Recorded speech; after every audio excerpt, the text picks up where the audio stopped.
आजच्या स्पर्धात्मक जगात नवीन कल्पना असणं महत्त्वाचं आहे. पण त्या कल्पनेचं संरक्षण करणं त्यातूनही महत्त्वाचं आहे. नमस्कार. तुमचा नवीन शोध, उत्पादन, मशीन किंवा प्रक्रिया ही केवळ कल्पना नाही तर तुमची बौद्धिक संपत्ती आहे.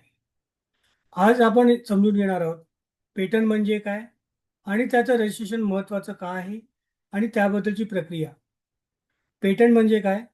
पेटंट हा सरकारकडून देण्यात येणारा कायदेशीर हक्क आहे.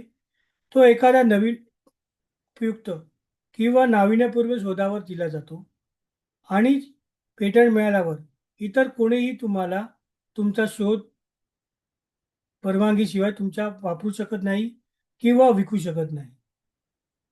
आपण आता बघूया कोणत्या गोष्टीसाठी पेटंट मिळतो. पेटंट हे मिळतं तुमच्या नवीन उत्पादनासाठी, की तुम्ही ते नवीन उत्पादनं तुम्ही नव्याने प्रोड्यूस केली आहेत किंवा नव्याने नव्याने बनवली आहेत. तुमची नवीन प्रक्रिया किंवा नवीन प्रोसेस, जी नवीन एक समजा प्रोसेस तुम्ही समजा एक तुमच्या कल्पनेतून जर साकार केली असेल, तर ती पेटंट होते. एक नवीन मशीन किंवा उपकरण जे युनिक आहे, की ज्याचा कधी वापर केला गेला नाही आणि ते कम्प्लिटली युनिक आहे. औद्योगिक नवकल्पना म्हणजे इंडस्ट्रियल आयडियाज.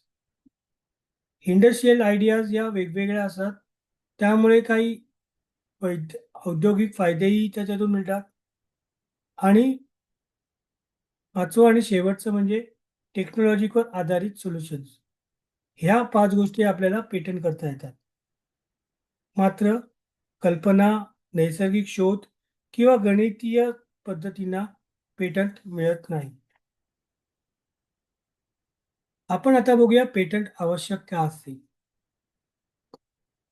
पेटंट रजिस्ट्रेशन केल्यामुळे तुमच्या शोधाला एकाधिकार मिळतो, म्हणजेच एक्सक्लुसिव्ह राईट मिळतो. कॉपी करणाऱ्यावर कायदेशीर कारवाई करण्या तुम्हाला अधिकार मिळतो. व्यवसायाची किंमत वाढते, जसं आपण म्हणालो की व्हॅल्यू एडिशन वाढतं.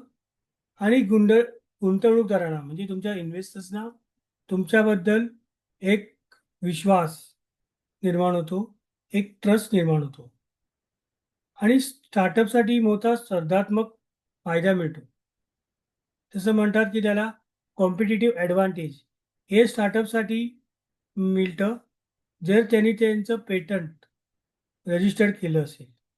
त्यांचे प्रॉडक्ट्स किंवा प्रोसेस या पेटंटच्या अंडर रजिस्टर केल्या असतील. आता आपण जाणून घेऊया पेटंट रजिस्ट्रेशन प्रोसेस. म्हणजे हे पेटंट रजिस्ट्रेशन करण्याची प्रक्रिया काय आहे. पेटंट रजिस्ट्रेशन करताना सर्वप्रथम आपण पेटंट सर्च घेतो. त्याच्यानंतर त्या पेटंटचा आपण ड्राफ्टिंग करतो. त्यानंतर आपण त्या पेटंटबद्दल आपण अर्ज हा आपल्या पेटंट ऑथॉरिटीला सादर करतो. त्यानंतर त्या पेटंटचं एक्झामिनेशन केलं जातं. काही ऑब्जेक्शन्स असतील तर ते ऑब्जेक्शन्स रेज केले जातात आणि आपण त्यांना त्या ऑब्जेक्शन्सला आपल्या पद्धतीने योग्य रिप्लाय देतो.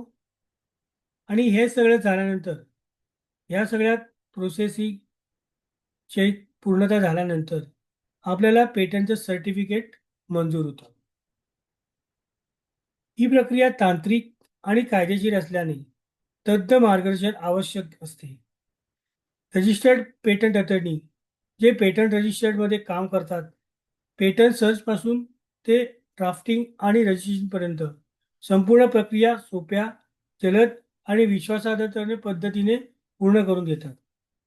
आजच तुमच्या शोधाला, कल्पनेला कायदेशीर संरक्षण द्या. मी ॲडव्होकेट सौरभ भालचंद्र चांदोरकर, द चांदोरकर असोसिएट्सचा लीड लॉयर, कायदेशीर सेवांमध्ये एक विश्वासार्ह नाव. कायद्यात राहाल तर फायद्यात राहाल.